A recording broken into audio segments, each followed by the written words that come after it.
Mr. President, we are going to pass a loan approval of $27 billion.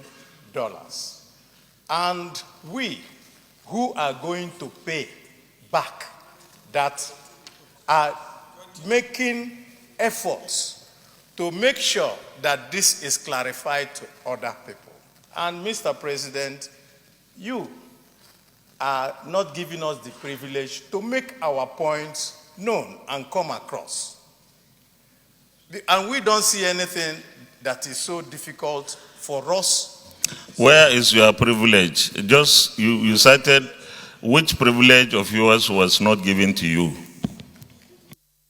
My privilege, Mr. President, I was calling for point of order to point out this thing to you. Haven't I given you the chance now? You raised a point of order 43. You didn't tell me what you are going to raise. I say I denied you because that is what the standing order says. You are supposed to tell me in details. You didn't even tell me a synopsis. I didn't even know what you were going to say.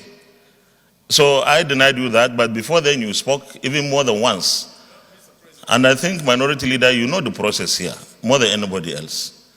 You have not been denied your privilege. And what all I wanted to point out, which we are finding out on this floor that you don't want us to do, is that we are saying that there are some aspects of this loan that we must have to vote on to decide whether they are in our interest or not.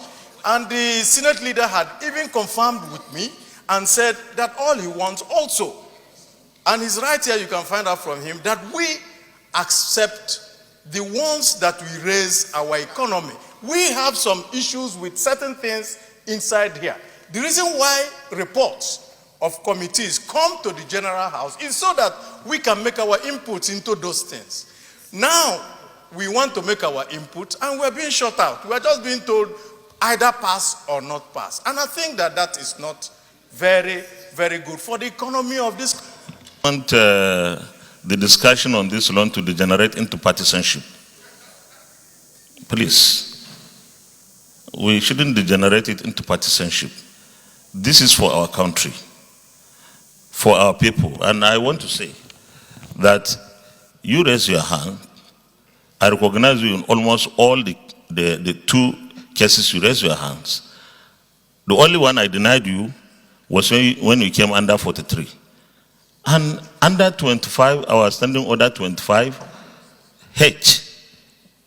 I interpret the rules. My understanding was you are supposed to have at least intimated me of what you are going to say. And that was how I ruled. It was not any effort to muzzle you. So there is nothing wrong in voting against whatever you don't want.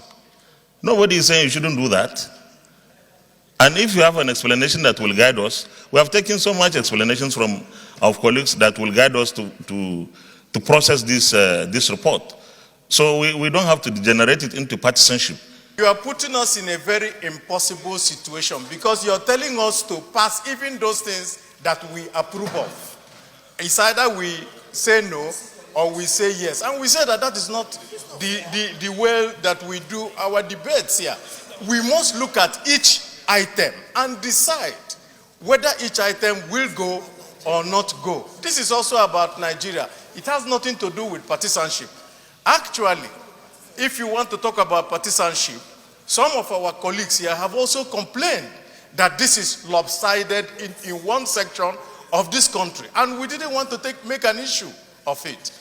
And we didn't. So, Mr. President, I want to ask on behalf of all our colleagues here that we take this issue item by item, because we cannot just wholesalely pass everything that comes. If we have to do that, then we don't need to sit here and debate anything. We'll ask the committee chairman, projects under World Bank, he names them, projects under Islamic Development Bank, and so on and so forth, and we vote. There is nothing like trying to suppress anybody. I don't even believe in that. In fact, it would be unfair for you to accuse me of suppressing the minority. You are behaving like a majority. Everybody here is just listening to you.